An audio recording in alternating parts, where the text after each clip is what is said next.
Your library looks beautiful. Okay, we are live. We are It's live. a nice place to be in. We are live. And namaste. Welcome to everyone on this lovely November afternoon. We hope to give you something to enjoy. And it is my pleasure and privilege to welcome Anuradha. Anuradha Goyal is a name very well known to all her many followers, the followers of her blog in details, those who read her book reviews, those who interact with her on social media. So she is a very well known figure and she has taken the step of writing a book on her travels, on her experiences. And that book, let me show it to you, is called Lotus in the Stone. Here is the book. And it is of this book, although Anuradha and I have a lot in common, and we talk about and we discuss so many things over the years that we have known each other. But today, we are going to talk about this book, Lotus in the Stone. And believe me, all of you are going to enjoy this session very much. Let me give you it's the done thing to give a short formal introduction of the person you are interviewing. So let me do that. So she wears many hats to pursue her three prime passions, and those are business innovation, travel, and books. So you may have read the columns that she writes in the New Indian Express on business innovation. Travel and books, of course, everyone knows it very well. She writes about them through her books, blogs, and columns. She's the founder of InDetails, a leading bilingual travel media portal, and she documents her global travels in words, audio, and video. Her focus is ancient India, and we shall learn about it as we go about this entire interview. A thing to note, she has 700 book reviews to her credit. So, all of you authors, get in touch with her. She writes lovely, wonderful book reviews. She has written some for mine also. But today, the boot is on the other foot. So, it's her book that we shall be talking about. And as is always interesting to know, the first thing I would like to ask her is what she writes about in the first chapter of her book. How did this journey start? It would be interesting, Anuradha, for all of us to know a little bit about your life, a little bit about how you arrived here, and what made you do this, because you had a very interesting career path and very interesting career progression. So, how Yes. did you arrive here?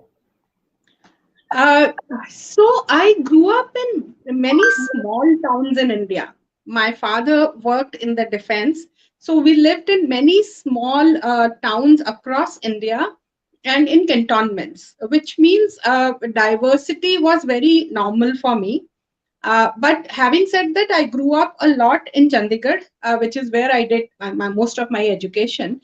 And then I worked in IT industry for many years, and a lot of people, when they interview, they love to say that I quit my IT job to be a traveler. No, I didn't do that because I was traveling as much when I was in the IT job. Of course, it was restricted to uh, the times where to the weekends, to the holidays, adjusting all that. But it also gave me the financial base to pursue a vocation like travel, which needs resources, which needs lot of resources of all kinds. So that's how I grew up. So I used to travel. I do have a lot of influence of my grandmother, my dadi. She was a great traveler, and she used to tell me stories from her travels, and that kind of gave me a dream to travel and to see all the things that she keeps talking about. So somewhere the seed has come from her. And then of course my own work life, which was also scattered around multiple cities in India and outside India, it allowed me to travel. But what changed the world's view towards me was my blogging journey, which started in 2004, again, completely as an experiment, completely as a serendipitous experiment.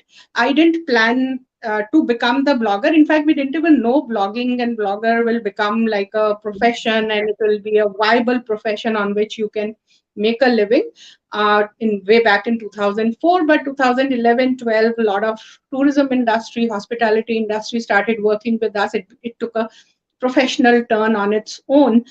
So it's a journey. It's a journey of an average middle class Indian to discover Not India. average at all, Anuradha. It is far from average, and you are being very modest and deprecating. It has been a very astonishing journey from what I have seen of your blogs and books. But well, all right. I only wish all of us could do it.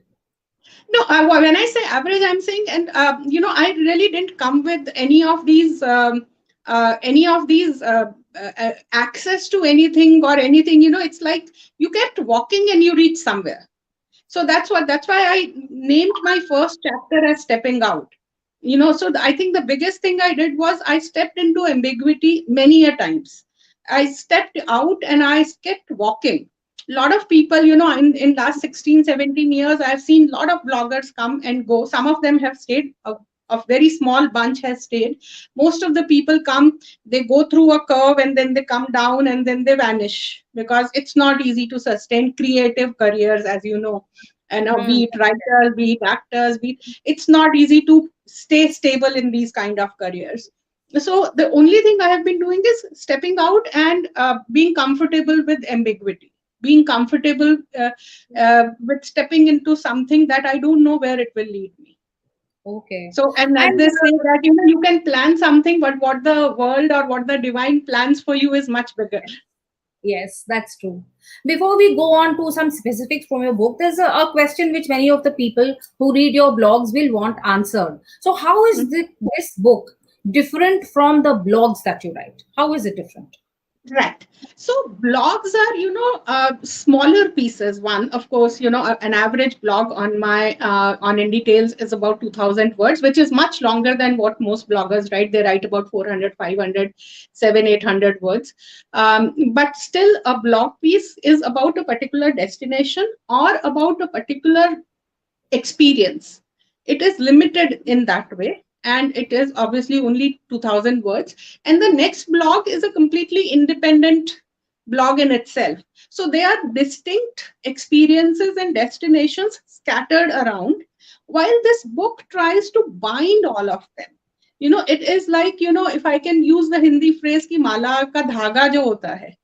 You put a thread across and then you bind all your experiences together. That is this book.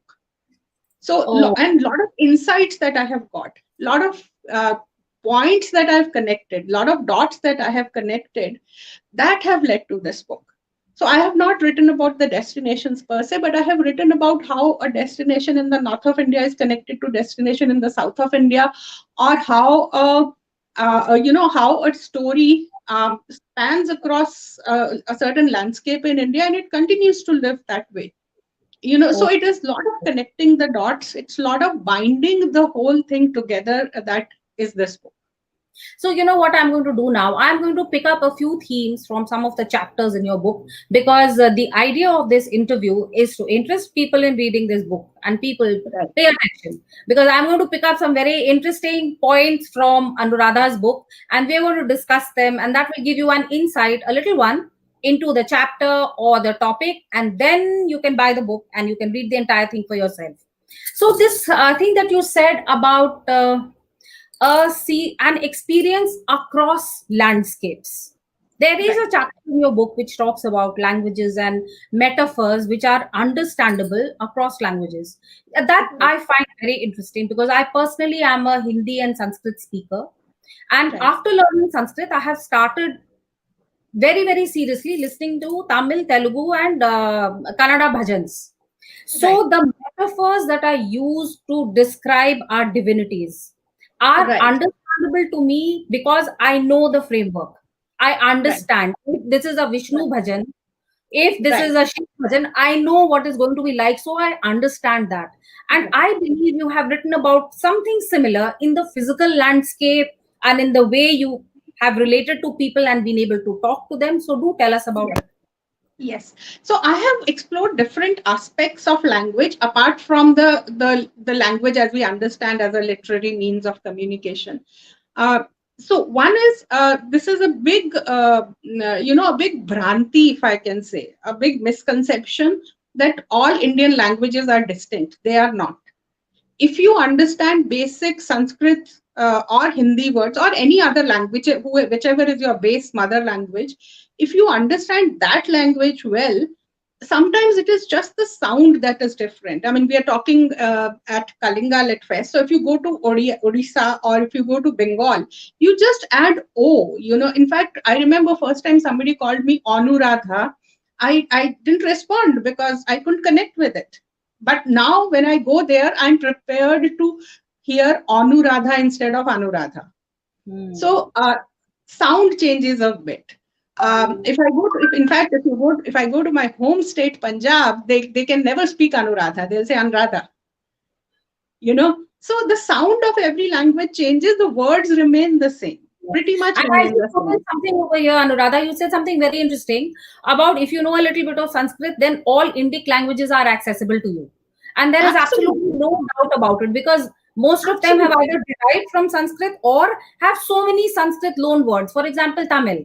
It's not Hmm. derived from Sanskrit, but it has a number of Sanskrit loan words. Telugu, Malayalam, they have so many Sanskrit loan words. So it is very much easy if you just, like you say, open your mind and your eyes, then And the if you word, can do that, in Odia, we'll find very typical, abstruse, cliched Sanskrit words. absolutely. And each language, incidentally, has its own subset of Sanskrit words it uses. Each of them has a subset that it uses of Sanskrit. So you may or may not be using that, but if you know Sanskrit, you can easily understand. And I've quoted an example of my visiting Kanchipuram, a solo travel piece. Where I didn't know a soul there and I didn't know a word of Tamil and I could communicate. Yes, All I exactly. had to do was do a little bit of mapping of the sound of Tamil and speak very slowly, Yes. and I And could perhaps converse. this whole thing of there is a structure, a loose network in with which Yes, all of us are connected. I always used to like to use the term of Indrajal. We are yes, connected through a yes, network, we yes, have are all at these nodes, and those yes, nodes communicate with each other. So do yes. talk about that little anecdote which you have put in your book, which I liked very much, about the way you communicated in Tamil. Yeah. So what I like Tamil in Tamil, "ga" becomes "ka." Yes, you know yes. so if I could read a shop name written Komathi, so Komathi is not a word for me, but if I know ka is ga and Hmm. tha is tha, then it's Yeah. Gomati. And Yes. Gomati is a river you find across India. There is a Gomati in Goa, there is a Gomati in Dwarka, there is a Gomati in That's Lucknow. an absolutely wonderful example of the way everything links up. And the thing about your book is that it does just that. It links Yes, up experiences and it links up landscapes and it links up monuments across the country. Now, there yes. was, I yes, yes, hope it works to an extent that it is able to connect India and Indians. yes. India and Indians, and say, as we say, from Kashmir to Kanyakumari, or perhaps even more if we kind of fan out to the Indic civilizational area, then it Yes. connects, in fact, places outside India also, as you have written about a few of them. Yeah, in fact, I mean, if I And take my own name, tell us when I go about, to Sri Lanka, I want you to yeah, tell us about the lady who was so interested in touching the Ganga that she held your hand. That was a very touching, very, very touching anecdote. yeah. So it so happened that I was I was in Bali and exploring temples and just walking around and trying to figure out the kind of Hinduism they practice there. It's very different from what we practice in India. So in fact, at a lot of temples, I was not allowed inside because they said you are not a Hindu. I said, how do I prove you that I am a Hindu? They said, no, you are not a Hindu. That's it. You're not our kind of Hindu or whatever their definition of Hindu is. But early morning, I was coming back from my walk. I usually go for an early morning walk to see the city before it wears its masks, before people wear the mask they have for the work they have to do during the day. So I was coming back and I heard this beautiful music being played in a music shop. And I entered, and there was this lady. playing an instrument completely in a meditative state. And I just sat and listened to her. And once she stopped playing, we started talking. And then she asked me, "Where are you from?" I said, "I'm from India." And then she said, "Oh, you're from the land of Ganga." I said, "Yes." Now, we're not used to hearing the land of Ganga. We hear the land of Himalayas, we'll hear a lot of things, land of this, land of that, but not very often we hear land of Ganga. And I said, yes. So then she said, have you touched Ganga? And a week before that, I was in Banaras, and obviously I was on the banks of Ganga. So I told her that last week I was in Banaras and I was at Ganga, and yes, I did touch the Ganga. She held my hands and then she said, I'm saving for so many years just to be able to touch Ganga. And much later, which is something that's not mentioned in the book, I was talking to somebody at Ayodhya Research Institute, and they said, yes, we get a lot of Indonesian artists who do Ramayan to perform in Ayodhya now. And Mm. the first thing they say is, we want to go and touch Ganga. Yeah. And we are not even aware of this Ganga consciousness, if I can Mm. say. Yes, yes, yes. And it's revealing, it's illuminating for us. It's kind of opening your eyes to a greater reality than we actually think about. We take the Ganga for granted. There Absolutely. are so many people who cannot take the Ganga for granted because it's part of their spiritual consciousness, but very far from them geographically. Yes. And that's what travel is all about, to get in touch with your own Absolutely. spiritual consciousness, going to different places. And Yes. sometimes when people can't go to those places, they read about them or they meet other people, which is what travel and travel blogging is all about. So that is Absolutely. something that they really touched me. I hope that lady did get to go and I touch the hope Ganga. I so. can touch I her. hope so. I hope so. Yeah. So we have touched a couple of aspects of your book. I'm just going to pick up certain interesting aspects at random. And in the Sure. end, I'm going to ask you one question which will kind of tie the book up together completely. So we'll look at different little experiences and then we'll tie all of them up in the last question. So Sure. the other question, and the very interesting one for all of us, is the one about the female consciousness in the Indian divine, the female consciousness in the country. So I am a person who is very focused on ancient India epics and a gendered study of history and Yes. a gendered study of the scripture. So when I look at thinking, start studying women, the Mhm. first emanation is that the first description is that which is found in the Shri Sukt, which is in the Yes. Rig Veda. So the Right. Shri Suktam gives you a complete map of the way feminine consciousness and thinking has developed over the Mhm. next centuries and millennia. There, Mhm. almost everything that you can find in the temples and in our sculptures, you can in some way trace it back to the Sri Suktam. Then the country itself is also envisaged as the body of a woman, the body of Right. Sati, Right. and you have traveled to so many of the Shakti peaks. I think Right. this is also something that we often miss, that Yes. us, inside us, is the consciousness of our country as a woman, a Right. divine woman, or the consciousness of a woman. But we also have it in physical ways, the Yes. actual body of Sati. So tell us Yes. about the Shakti peaks. Okay. So, Shakti Peeths, pretty much like the women of this country, they form the base of this country because one in terms of numbers and another in terms of their geographical spread, which is across the Indian subcontinent. Uh, they exist, but we don't notice them till, as I now believe, that till the goddess wants you to look at her. You just miss it. And I have mentioned a lot of places. For example, Pushkar. It is such a popular destination both for pilgrims as well as for tourists. It is one of the most, it hosts one of the most successful fairs on across the country. Pushkar Mela, which not many people know, is actually Kartik Snan, not really Pushkar Mela. But nobody knows that there is a Shakti Peeth there, a very important Shakti Peeth there, Manibandh, where the wrists of the goddess had fallen. And then there is a Savitri Devi temple, there is Ekadashi Mata temple. So, and these are all located on hills that continue to be small little temples, sometimes lying in abandon, sometimes being worshipped by a sole family of a priest, sometimes well visited like Mahalakshmi, or some of the temples, Vaishno Devi, Mahalakshmi, Kamakya. Kamakya. Yeah, Kamakhya. These are well visited temples, but most of them, even in Prayag, Prayag has Lalita Kalyani as the Shakti Peeth, and it's one of the most important Shakti Peeths mentioned in almost all lists across scriptures. But if you go and ask there, most people will not be able to take you there, because there are three temples who claim that this is the Shakti Peeth. And nobody knows which one is the right one. They are not too far from each other, but they are there. They are spread across three. And even the touristy circuit of the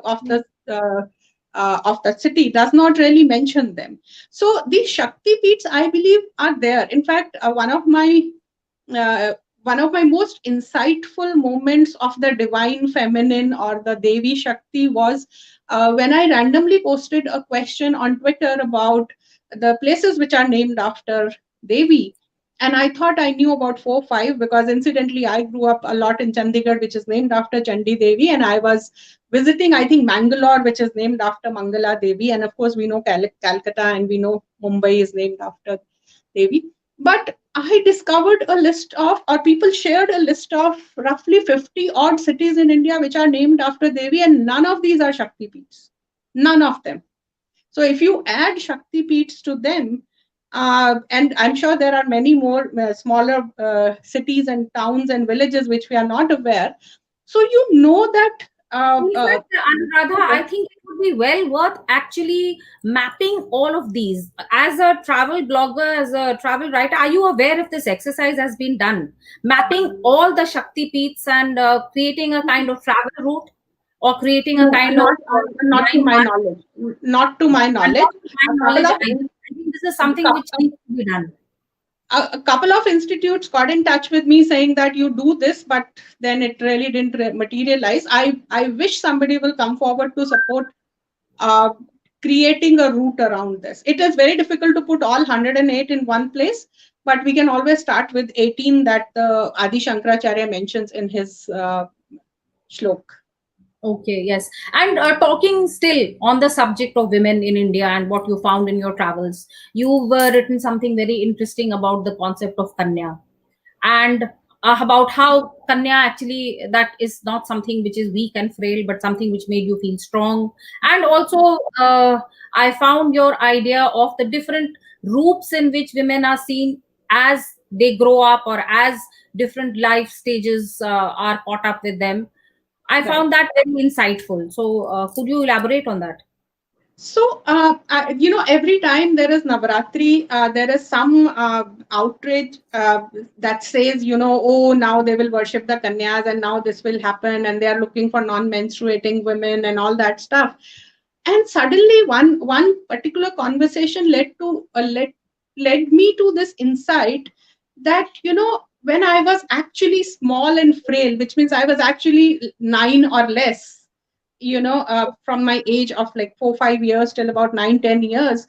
One, it of course used to be a great day, because we were in demand. Everybody wanted us to Yes, come to their homes, yes. worship. So you feel you have this self importance that day, and you could really bully anybody that day. Bully in the sense, you knew you had an edge that day Yeah, because they your were. wishes were, at every, you were at, you could command people. Your wishes were very Yes, important that. you are in demand, right? Everybody needs, and they just don't need you. They are going to worship you. They're going to wash your feet. They're going to feed you, and they're going to ask you to bless them. So it gave me that insight that I may be small and frail and completely dependent on these people, because it included our parents also and our families also, all the elders in our families. But I have something to give them. Yes, there's I have something the that I power do to which is give. very powerful. Yes. And that, I don't know if the intention of this ritual was this, but that stays within you. Later, I have the power to give. I may Yes. be frail, so if I Yeah, am standing, that is a very empowering concept. Actually, this empowerment of women is just a kind of phrase which has become a cliche, and I do not yes, like using it. But this is actually making young girls feel powerful and feel good about themselves. So, yes, and and all later these in things is the way my you look at it. Yeah, so later in my corporate life, I can now recall, that there were many incidents where I was the only woman in the room. And I never felt any disadvantage. Yes, there were discomforts because men were not used to seeing a woman around, or, they couldn't use the language they would otherwise use. But I never felt that I am at a disadvantage, personally or professionally, because I knew that, the strength is within me.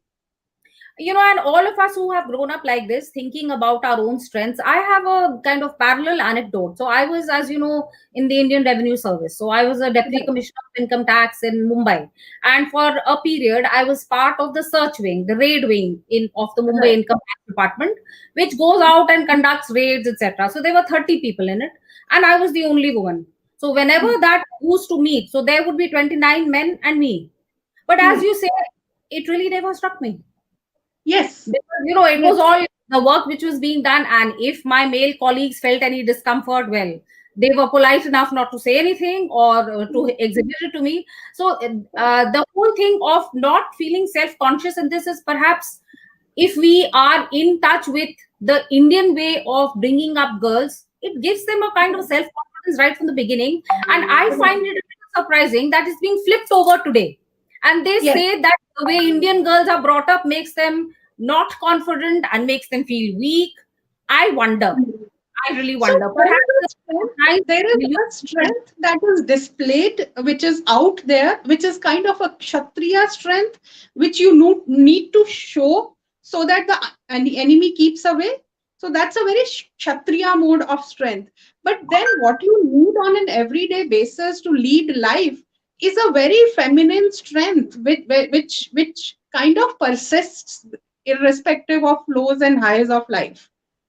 So yes. that's a very different kind of strength you need. You don't need Kshatriya strength to lead a good life, or go through a low in your life. And all of us do that all the time. So you have seen over your travels a Mhm. number of actual, temples and monuments, and you have one chapter in your book which is actually focusing on these, and you called it, engineering and the cultural Yes. tradition. So maybe you would like to say something about it, and after that, I have a little surprise for you. I am going to show you something. Okay, so see, I'm a science student. I studied physics and I studied computer science. So that part cannot go out of me. So wherever I go, I do see the things with an engineering lens. And what struck me is that a lot of temples, especially the royal, big, huge temples, stone temples, have been studied fair bit, both by the Britishers as well as by our Indian scholars, and they always talk about the dimensions, everything, but nobody really focuses on the engineering bit. How was Ellora Kailashnath temple erected? How was Rani ki Vav, which goes seven stories inside the ground? Imagine 7 stories inside the ground. It's been standing for 1,000 years. They need to know the strength that the soil around can take. The water, it's a water management system, the water fills in. So the amount of engineering knowledge we have uh, to create the engineering marvels that will stand the test of time, despite neglect, despite invasions, despite a conscious attempt to harm them, they're still standing. I remember once somebody on Twitter was having an argument that, oh, do you think, Indians knew engineering? And I just put up the picture of Brihadeshwara temple in Tanjore. And I said, this has been standing for 1,000 years. You have this right in front of you. Please recreate this as such. And he I said, know. done. And then that cannot be done. I said, if with all that you have today, you say this cannot be done, then how are you telling me we did not have engineering? You look at Konark, it was built at a place where there is no source of stone. Have we ever thought that they had the engineering, or that they had the technology to transport stone from distant places? Most of the big temples are not built where the stone source is. True. So, transportation of that stone, storage of that stone, and then putting it up there, like you mentioned, the top of the Brihadishwar temple, for example. How was it Yes. done? Or, the carvings at Ellora, that whole single rock monument, how was it done? Yes, So, and in fact, if you, Laura, if you let see me the if you see the corridors, how do you know how much can I dig that the stone above will not fall? exactly. So And you that have to know it from the beginning, initiate, yes, the whole thing will collapse. yes, and the clue, actually, now that I'm reading a lot of scriptures in original, I am discovering that the clues are all out there. They tell you about the types of stones, they tell you about the type of vegetation, they tell you about the type of every damn thing around us. And actually, right from the Rig Ved to all the Mahapurans to, of course, the different Shastras, you have a discussion and you have rules about how to do all these things. So, what I wanted to show you was actually some pictures from the Vastu Shastra Upanishad, because you have Okay. mentioned that you tried to use a chisel. One of Yes. the places you went and Yes. you tried to use the Gurnika. So, I am going to show you from the Vastu Shastra Upanishad a picture Mm-hmm. of the 5 kinds of chisels which were used. So Yes. can everyone see Yes. it? Yes. So this Yes. is from Yes. the Vastu Shastra Upanishad. These are the Right. different kinds of chisels which were used. They Yes. were first consecrated with different mantras and then used. And maybe you will also recognize this. This is the Gurnika. This is the most important thing which is used for construction, which was used for Right. construction. This is the plumb line. Right. You need to tilt it a bit. Like this. Move the other side. The other side. Other side. This side. No, no, other side. Wait, what is it? On. Yeah. Yeah. Is that Yeah. Yeah. better? Yeah. Yes. I hope Ah, everyone who's watching can see this. right. And this is the Vastu Shastra Upanishad. Right. You have mentioned the Narad Shilp Shastra, and there are so many others, like also the Vishnu Dharmottar Puran. And we have these engineering tenets in almost all our Upanishads and in all our Purans. And I also want to show you one more thing. How was the human body envisaged? See, look at this also, the measuring cord. Yes. So, what Yes. you have written about, I wanted people to see at least pictures. You can't really see the things themselves, but at least see pictures of the Yes. way of this that we. Yeah, so when I spent these 2 3 days with the Sthapati, and those were some of the most enriching days of my life, and it was absolutely a remote location. So I we had all the attention that we needed. I could see they still do not use a scale. They use this sutli with a color to, mark the stones, to chisel. And I actually wanted to chisel and feel how difficult it is. And like I said, if you know the angles, you're right. Then chiseling the granite seemed like, you making some arte ka diya types. It sounded very difficult with the right, very easy with the right angle, but of course it'll take a lifetime to master that angle. True. And see, this is where from a stone comes the human figure. So this Vastu Sutra Upanishad has details of Vastu Shastra and Shilp Shastra. So people who are interested, please read this, and you can read the Narad Shilp Shastra also.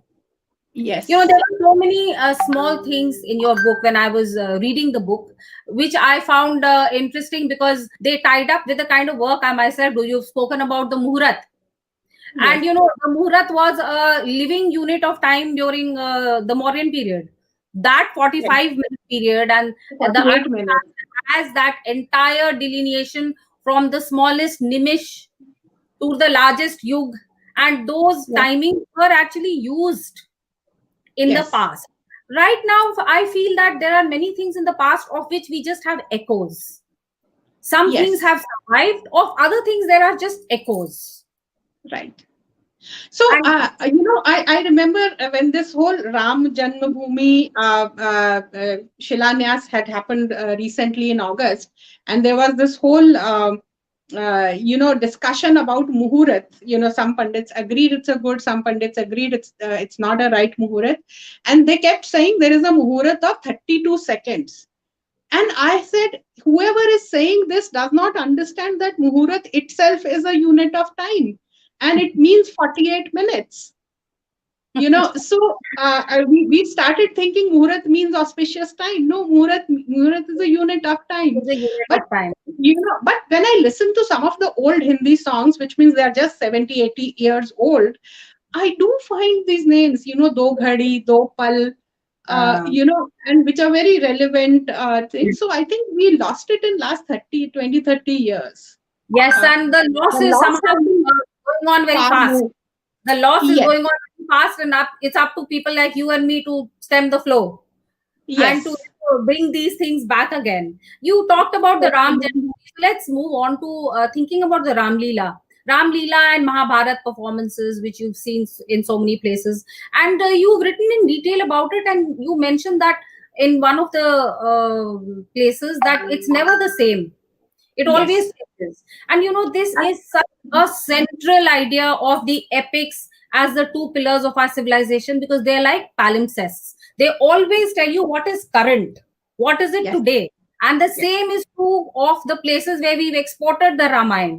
So even in yes, Indonesia, there is a system where they do these plays, and it is a system of current political and social commentary. So that yes. is why the Ramayana is still very relevant for us. Relevant. Tell us Yeah. a bit about your Ayodhya experience, your Ram Lala experience. So my Ayodhya experience, I want people to read because it was one of my transformational moments when I first saw Ram Lalla.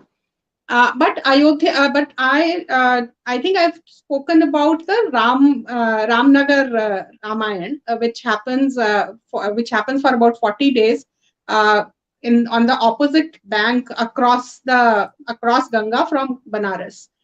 I have read a complete book on this, and I've spoken to a lot of people, and I've seen a lot of costumes and masks that they wear. Now, this is a place when the whole town becomes the munch, becomes the stage, and the scenes move from place to place. So some part will be Ayodhya, some part will be Sri Lanka, some part will be Panchvati, and people move. So if the scene moves from Ayodhya to Panchvati, people move from here to there, and anybody can participate. Of course, there are set characters who are treated like gods at that point in time, who are treated like Ram, Lakshman, Sita, Swaroop at throughout that period, and they are not allowed to keep their feet on the ground, and they are carried. These are young children, teenagers, but they're treated like gods. But what is interesting is that it's not a performance that you go and enjoy and you pay a ticketed price. But what you do is you become a part of it. So if a dialogue is going and something from current situation fits in there, you just say it, and there is a impromptu response to it. It could be anything. You make a statement or you make people laugh, but everybody is a part of it. It's not something that I'm sitting and somebody's performing. It's Anybody not a can get up dead and do. piece. It's actually, Yes, as we will return to, it's a living thing. And we'll it's a return to living this in thing. a bit. It's a It's living a thing, living. which It's is a living. so characteristic of Indian experiences of all kinds. They are Yes, living. They are yes, not dead, frozen. We can't do a post-mortem because this is yes. a living being. Yes, in fact, I remember listening to one of the leading theater personalities, and he said that our theater, our performances, everything used to be like this till we adopted the British model of ticketing, because the moment ticketing came, the audience expected a standard performance. If I have paid 100 rupees and you paid 100 rupees, both of us must see the same thing. While initially people would perform and you will pay whatever you felt like paying them. Yeah. So So, there was a, Anuradha, let me give you a blast from the past. So, the theater okay, tradition was very, very important during modern times. And right, how was it worked? There was in the cities, of course, they used to be taken care of by the king and the big merchants, etc., who would mount those performances. In the yes, countryside and in the villages, the yes, entire village was to put up that troupe, was to put up a theater, and everyone would perform there, and the entire village would go and see it. So yes, there was no concept of two people paid this money and therefore they must go and see. The entire village was the host, and the yes. entire village went and saw the performance and took The care of relationship that artist and the audience had, that was connected with rasa, you know, एक रस भाव से जुड़े थे सब. So it was not like you paying me so I'm dancing. yes. I am dancing because I enjoy dancing, because I have created this dance. Yes. If it pleases And you, you I pay am me. kind of taken care of by you, by society, because there Yes. is so much that I am giving to society that society takes care of me. That kind Yeah. of thing is, of course, dead and gone, Anuradha. We can only hope for Yes. it. And also the But fact that if my performance gives you anand, then anand is a phase in which you naturally give. and Think perhaps, of Anuradha, it. people were not greedy. They were Yeah. happy So with we were not. the uh, what they got, and it wasn't as if, I mean, I need so many followers, I need so much money, I need 2 crores of rupees before I will perform anywhere. That kind of thing was not there. But then Like I said, ticketed. If I'm saying you have to give me X amount of money, then I have to give you back the worth of that X amount, and that is agreed upon, and that's defined, which I think as an artist or as a creator is a limiting factor, because I might have given you far more than that if my yes, creativity was flowing. So, yes, so that's a different model. I don't know if we can revert to this model again, but that was the model in which we existed, in which everybody. And on the other hand, we have these art villages. You have Kuchipudi in Andhra Pradesh, which is the name of a village, and that from the name of the village, the name of the dance comes, and the whole village is engaged in the profession of dance.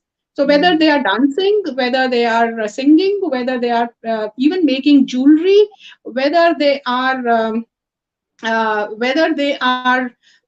preparing ornaments, whether they are doing anything, everything, the whole dance economy is contained in that small village. They don't do anything else except dancing. yes, Imagine the dedication when the whole environment is around. And what I found interesting was that in that village, even the Gram Devi of that village is Bala Tripur Sundari, who presides over artisans, who's very the true. Ishta Devi of artists. So we are getting some very nice comments from people who are listening to this. Now, this is a good question from Professor Kamal Kant Das, FMS. So this comment says, very interesting title, perhaps because the name is Kamal. His name is also Kamal, perhaps that's the reason. So very interesting. Lotus in the stone. So any reason why it is named so, Anuradha? So this is the most common question I have been getting since the book has come out. So it talks about my journey of discovering India as I have found it, and I went out seeking ruins and stones, and what I discovered was lotus. The soul is lotus, inside all the stone that we see around, and also I found lotus is the uh, most uh, ubiquitous symbol that I can found across India. And Yes. especially if you travel in the eastern parts, you can still see these huge lotus ponds where if you go in the morning, these lotus are blooming. You see any monument, you will see lotus on it. Uh, and it, I mean, of course, it stands for purity and everything. But My journey was that I went seeking the stones and I found a lotus amidst them. And again, to give you kind of background, even if you go to the remains of the oldest temples that we have found in the subcontinent, they are second to third century before the common era. The motifs which you find are lotus, Yes. elephants, and devi. So near Yes. Mathura and Sonk, most of Yes. the remains that you find of these Devi temples. So the lotus is one of the ways in which the Indic consciousness has symbolized itself for Yes. absolute millennia. So some Yes. people are also saying that the Ganga consciousness was something which was very interesting for them. Now, all Yes. of you who are listening can go on with your questions. We still have some time, and I will still ask Anuradha a few more questions from the book.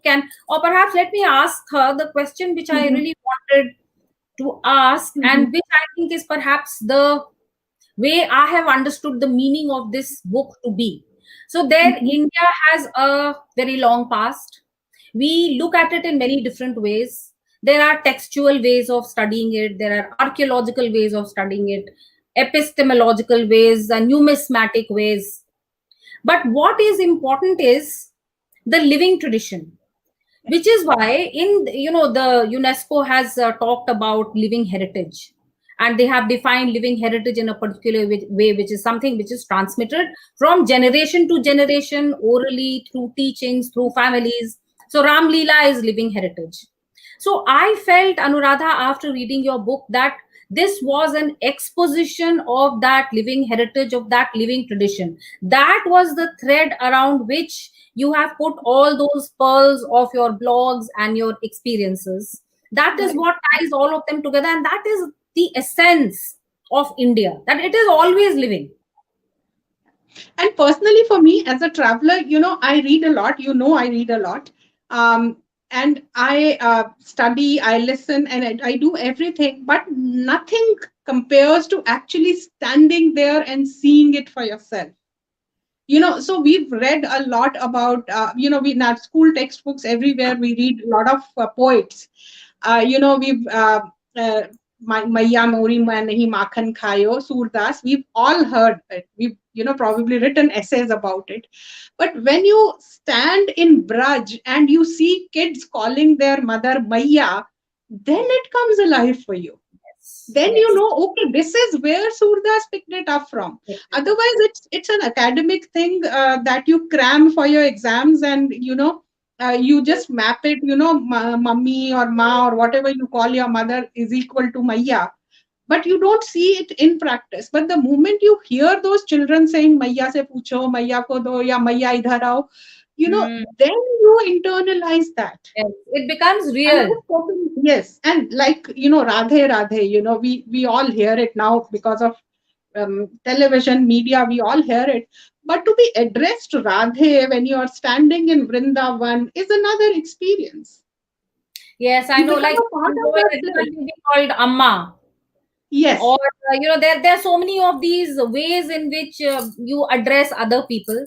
And yes, yes, I think you are very fortunate that you've been able to experience this living yes, entity, and this is the way in which we can experience the heart of our country. And you've done a yes. lot of traveling, so you've experienced a lot of this, and perhaps got into a more informed space than the rest of the people who may not have traveled all that much. So somebody just asked a question, and it will tie up with something that you have written about in the book. He asked, so what is the way to nirvana? And I That one of was the answered in the last Yes. chapter. So Yeah, there's a full how, chapter and on that. Aditya, actually it is Aditya Bharat. He says, superb discussion, ma'am. How will India show the path of nirvana to the world? That is a good question, and it can tie up with the way you have tried to explain about how people should go about traveling to find their own consciousness. Maybe you can elaborate. I think you work towards your nirvana. So if there are 7 billion people in this world, they have to work towards their individual nirvana. And the best way to inspire somebody is to be one. I cannot inspire somebody to travel unless I have traveled and they see the glow of the joy that travel brings on my face. till they see that I can talk anything. That's why I mean, I'm sorry to say, but that's why a lot of our academic discussions fail to inspire people, because the experiential glow is missing. So Nirvan is the same. If I don't know how do you define them? Many, many ways to define Nirvan, but whatever is your definition, you start working towards your own Nirvan, and that will inspire four people around you, and the circle will continue. I don't think we can stand somewhere and direct people to move towards nirvana. I don't think that model works. Like you said, it's an indrajal. You start moving towards it, and the people who are connected to you will start moving towards it, and hence that's how it will, in a network model, it will flow. So somebody is asking a very existential question for Indians. They say Okay. India has everything, still we are running behind the West. Why Yes. this? Do you think we never take these things seriously, especially during COVID? So what do you suggest to the younger generations to take our customs more scientifically? What would you So say? one is read. One is question. When somebody questions your tradition, you question their questioning. You have to question their questioning, and also you have to question and answer it for yourself. That why are we doing this? Yes, Uh, and remember, whoever has asked this question, that frameworks are different. So the person yes. who has asked you this question belongs to perhaps some other reality, understands things in a different way. So you should bring out what is your understanding and what your reality Yeah. is. And also, one big argument that that should work in our favor, and that we should use very liberally, is that we are the oldest continuously living civilization. So Yes. wherever we have reached, it's a collective wisdom of so many generations, which has been going on vis-a-vis some Anuradha, civilizations which at have this come up point, in. I must give a small example which I love to give. You can see Sure. this sindoor on my forehead. So you know that a statue of a woman has been discovered, a 9,000-year-old statue who is wearing the same sindoor on her forehead. Just look at the continuity. Yes. Yes. And also, and the second thing that you can do is read our scriptures in original. Please do not read these modern interpretations. I Uh, endorse that. Please listen to Anuradha. Please listen to okay. her. Read them in the So original. I have read a lot of interpretations. That's how I began. And they come with, see, there is this whole generation of authors which is trying to give you what you ask. They are not giving you what is there. Half of them have not even read the original scriptures. If the most popular author in this country can put Draupadi Swayamvar and Sita Swayamvar, you know the amount of knowledge they have, but then you end up reading them. So read the originals, and you don't need any interpretations. You don't need anybody's sliced information. Read, and different things will strike you. For example, And when just a I little note, Anuradha, here, if you don't know Sanskrit, are not able to learn it, my first suggestion is to learn it. If not, read it in your own mother tongue, whatever that is. Absolutely. Hindi or any other Indian language is as good, because the translation, it does not really get lost in the translation. Yes. Half of the, and if you, what I do is I read Sanskrit plus Hindi, and if it's a very difficult text, I try to get hold of all the commentaries that are available to me, and then keep comparing them and read very slowly. Don't be in a hurry. Read one shlok a day, read four shloks a day. When I started reading Ramcharitmanas, which is in Avadhi, relatively easy to understand, what struck me was Ram Rajya. And imagine I could speak about Ram Rajya in front of an audience that has spent their whole life, including the likes of Sri Narendra Kohli ji, and a lot of big scholars. And I could talk, and I could still talk about something that none of them had thought about. I'm not saying I've done a great job, but that's the beauty of these scriptures. When you No, study, you will find a the unique subject of angle Ram that. Rajya, I will add that the Ramcharitmanas has a little bit on it. But if you really want to go into the details, read Valmiki. The I will. entire I will. blueprint of a functioning state, Yes. conducted according to the principles of Ram Rajya, are Right. over there in that book. And I also would kind of Mhm. stick my nose out and say that we can make it applicable to today with Yes, certain it is. varieties. In fact, it is far more applicable today than it was in the past. But we have not been told. We only think of Ram Rajya as a sarcastic phrase. Yes. When we want to pull down something, we Is say this Ram asking Rajya. something? You can answer the question that was asked. That person is saying, why is it that Sanskrit has not been made into a mass language? Learning Sanskrit is useful, but there's not much effort. So he's, I suppose, this is again Professor Kamal Kandash. There is not much effort to Professor, make it a mass language. uh, Professor, I am not an academician, so I will not. I will give you a very practical answer. If you think it is necessary, start reading it. Start Yes, sharing about it with four people. and you I learn it. Learn it yes, first yourself. you know, I'll tell you, I don't even know Sanskrit, but I started understanding it as I'm reading.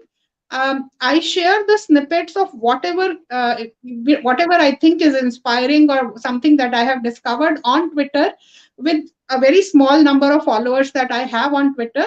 I share it with them. Believe me, I get lot of help there from people who know Sanskrit. Lot of time from Sumedha ji herself, and and but lot more people learn about it, and lot more people get a confidence that she can do it, even we can do it. So one is to work at a policy level. I hope some people sitting there would listen to this, but as a common citizen, let's start learning it. Nobody's stopping us from learning. I mean, nobody's stopping us. And I would say, if you want to make it a mass movement, start with yourself. If all of us Yes. start with ourselves and all of us start learning, it becomes a mass movement by itself. And by the And way, I am a great votary of this. Please learn Sanskrit. Your entire worldview, your entire understanding will change. And And also, there are a lot of resources available today, lot of people available today online who give you help if you want to. I mean, if you behave like a student, a lot of people give you help. But yes. if you come with wearing some hats and some chips on your shoulder, then obviously nobody helps you. But if you go as a student, most people help you. Anuradha, Prajwal Dandikar is asking, what inspired you to set the attractive cover of the book? I think the title is just mapped on the cover. Title Okay. is mapped on the cover. So there is a stone temple and a lotus is coming. And I wanted the red color. I wanted a very feminine red color. So that's what it is. I personally feel red is the color of India. I mean, yes, I think so. That is that seems, so this cover looks so Indian. It looks so Yes, so I Indian. wanted very Indian colors. In fact, first they designed it in a beige color. I said no, I Oh wanted my a God, very no, auspicious not color. good. I wanted either a golden, healthy yellow or a red, a Yes. sinduri red. It's not exactly the red I wanted, but it's very close. I wanted either sinduri red or haldi yellow. So I wanted very Indian colors, auspicious Indian colors. And the temple, is that the Jagannath Mandir Yes, of Puri? yes, yes, Yes, yes, indeed. yes, Yes, indeed, yes, Professor Kamal Kant. It is the Jagannath Mandir, and of yes, course, it is a very, very recognizable symbol, and one of yes, the most. In Hindi, one would say a lot of mahima to this temple, a lot of strength yes. and power to this temple. Yes, yes. And it was also the last big temple I visited before COVID. So we have been wandering in the beautiful, rarefied realms of the past and thinking about very nice things. But there are some not so very nice things to think about also. There are so many temples, so many monuments which are in a complete state of disarray. The ASI ignores them. There not only is there no puja over there, sometimes they are vandalized. 2 3 days ago, we have heard of the vandalization of that Devi Murti in the south. So these are issues, and you must have seen them in your travel. Then, too, the issue of safety in travel. If we go out and travel, especially if we travel alone as women, how about the safety of women as far as we are traveling? And Anuradha, since you are in this area, how about a revival of ancient routes, maybe ancient trade routes, ancient temple routes, the Shakti Peeths that we talked of? How about all these things? These are, the not so beautiful side of all that we have been discussing, because a lot of work is needed in these areas. Yes. So I'll address one by one. So as far as the ASI temples are concerned, there are a lot of ASI temples, and some of the prominent ones where the structure is intact, but the murti is missing. So in these temples, in my limited opinion, I think there can be a murti sthapna, there can be a pran pratishtha done, and the Hmm. temples can be made practicing temples. And some Hmm. of the temples that I definitely want to become practicing is the Kandaria Mahadev temple in Khajuraho. It's such a beautiful temple, one of the most mesmerizing temples, but there is no murti. I mean, there's no worship happening there. The second temple that I really want to be brought back is the Modhera Sun Temple. I know that there is a movement going on somewhere to bring back Konark, but Konark would be almost like rebuilding the temple, and it has to be a huge project. But Modhera, it's again, you have to put the murti, you have to do pran pratishtha and do the regular maintenance, and probably we can have a working sun temple. Most of our sun temples are lost. There were beautiful sun temples in and around Delhi. There was Martand Sun Temple in Kashmir, Konark, Modhera. All of them are lying in complete ruins. We don't And have Anuradha, just Bhavya. these is one thing. We can also think about rebuilding these temples. Why not? Sthapatis are still there. We can Yes, revive and we can expand the whole genre of sthapatis. I'm sure they will be willing to give training if enough yes, investment is put in. So yes. why not rebuild these broken temples, which are like, eyesores and which are like blemishes on your soul? When you Yeah, see a broken I'm saying with the minimum investment too and minimum effort to the temples which are intact but not worshipping. Let's start from there, and then of course rebuild. If you have the resources, you have to rebuild. That's one. As far as safety is concerned, I have traveled the nook and corners of this country mostly alone. A lot of times in the in with other women as women, and I have honestly never faced a problem, and I have received a lot of love, affection, respect, and security from wherever I was. And I've spoken about it. I gave a talk at National Women Summit on this topic, and it's available for anybody who wants to see. I've quoted examples of when people have come to help me to make me feel safe when even when I didn't sense the danger.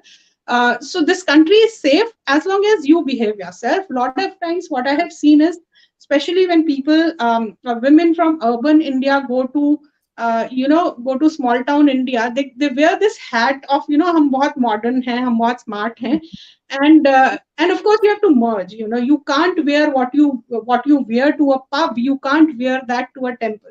You can't wear that to a small place. You have to merge. You have to wear what the place accepts, just like you when won't in wear a. Rome, as the Romans do. Absolutely, and in Hindi they say Ganga gaye to Ganga Ram, Jamna gaye to Jamna Das.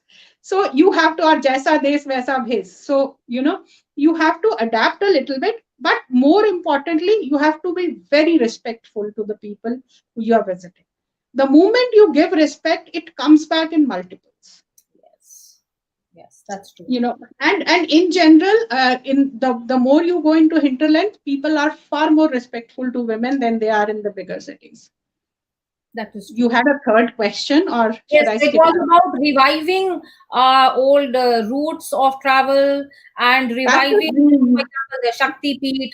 Anuradha, that has Uh, been a very favorite subject between the two of us, and yes, we are we've been talking about it for almost 3 years now, we won't and revisit right now, we but really need to hopefully revive a lot of ancient roots. We need to do that, but somebody has to come forward to partner with us to do that. yes. Anyone who It's a wants very to partner with us, we have absolutely wonderful ideas about reviving ancient one trade. project is almost ready. We have all the Yes, data filled in, yes. and it's We just ready. need a sponsor. Yes, we need somebody to help us walk on those roads and gather whatever we can gather on the way. And we are willing to, give these talks on the way in colleges, schools, Yes. so that younger children get they get to know the importance of their own places. Smaller towns, ancient towns, people do not even know what great cities they are living in. I remember I was once giving some talks in the Awadh University in Ayodhya, and I was so excited about being in Ayodhya, and they didn't even they really didn't register it that they are living in Ayodhya. Yes, So yes. sometimes you have to tell that, you've been blessed to be born here, or you've been blessed to be living here. So, yeah, a lot of those roots need to be revived, a lot of new roots need to be created, and not just ancient, even futuristic. I work, like I work in the space of business innovation. So, even futuristic science and technology, how do you even know where the No one, cutting edge something research is around happening in India? the new things which are coming up, like Sardar Patel statue, Hmm. something around that. So the new monuments of India which are coming up, something around those also, not just the. Not just monuments. I'm talking about living things. So, for example, if I ask you, tell me what are the cutting edge research labs in India? Do you know? Most of us do not know. And why should we not know? Why Yes. should we not know? We are the I largest live in producers of so many Geneva, things. and Geneva And has a place called CERN, which is the European then, Space Institute, and they yes, have such a beautifully developed tourist and travel program I of calling know. people, giving them lectures, showing them around the place. So yes, that's also an excellent idea. I hope So something. I'm not somebody who says, though I am fascinated with ancient India, but I am not somebody who is stuck in the past. I want to use the roots of past to develop future. I want Absolutely, our future to be connected to our roots. So absolutely, my eyes are on, while my feet are in the past, my eyes are on the future. So I absolutely. want to work in the innovation space. I want people to create products based on our ancient heritage. But those which are of some use to us today and of some use to Yes, us in the future. Yes. yes, So this has absolutely. Which been are an relevant today and tomorrow. So this has been an absolutely wonderful talk, and although I don't feel like it, I will have to end it because I think we have run much across our allocated time. It was wonderful talking to you, Anuradha, and talking about Thank your you. Any book. other questions you want to take, if there are any? Is there any other question? I think I took all the questions. Is there Okay, anything sure. else? I think I took all the questions. Okay. Somebody is asking, old route from Cambodia. Yeah, this old route that you're talking about, this will be the parts of the Uttar Path and parts of the Dakshin Path. And maybe, And the arteries that connect to them. we will ask KLF to call us both, and we will talk about these old trade routes, and you Yes. can listen about these old trade routes to your heart's content. Today we don't Yes. have time for them. We will do it some other time. We'll So do it some other time. Yes. and I hope you enjoyed our talk. Get in touch with us. All both of us are on social media. Get in touch with us with whatever other questions you have. And thank you so much, Anuradha. Thank you for writing this book. Thank you for coming here today and for this lovely chat that we had. It was fun for us, and I hope great fun for everyone who is listening. I hope so. Thank you very Thank much. you so much, Sumedha ji, for doing this for me My and the book. pleasure, Anuradha. And thank you, KLF, for running this lovely festival over weekends. Thank you, KLF. Namaste. Namaste.